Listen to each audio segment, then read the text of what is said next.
പ്രഗീഷേ, ഞാൻ സാറിന്റെ വോയിസ് ഒന്ന് അനുകരിക്കാൻ ശ്രമിക്കുകയാണ്. എന്റെ വോയിസോ അത് വേണോ?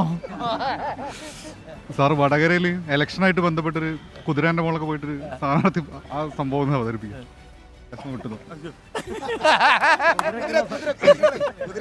അശ്വമേധമാണ് ഉദ്ദേശിച്ചത് കേട്ടോ. ഹലോ, ഗുഡ് മോർണിംഗ്, സുപ്രഭാതം പ്രിയപ്പെട്ട പ്രേക്ഷകരെ. ഇന്ന് മാർച്ച് മാസം 23-ാം തീയതി 1199 മീനമാസം 13 സൂപ്പർ ട്യൂസ്ഡേ, മനോഹരമായ ചൊവ്വാഴ്ച. നമ്മൾ എത്തിയിരിക്കുന്നു വടകരയിൽ. കടുത്ത മത്സരം പ്രതീക്ഷിക്കുന്ന കടത്തനാടിന്റെ കളരിയിൽ കെ ശൈലജ ടീച്ചറും ഒപ്പം ഷാഫി പറമ്പിലും തമ്മിൽ ഏറ്റുമുട്ടുന്നു. പ്രഫുൽ കൃഷ്ണയുണ്ട്. വളരെ ശക്തമായ അപ്പൊ ഞാൻ പോകുന്നു. ഇതാണ് വന്ന് പണി വാങ്ങിക്കുക എന്നൊക്കെ പറഞ്ഞു കേട്ടിട്ടുണ്ട് അല്ലേ? അങ്ങനെ മിഠായി തെരുവിൽ വന്ന് നമ്മളൊരു പണി വാങ്ങിച്ചു. പ്രഗീഷ ഗംഭീരം. എനിക്ക് ഇഷ്ടപ്പെട്ടതറിയോ, എന്റെ പണി പോകുമോ എന്നെനിക്കൊരു സംശയം.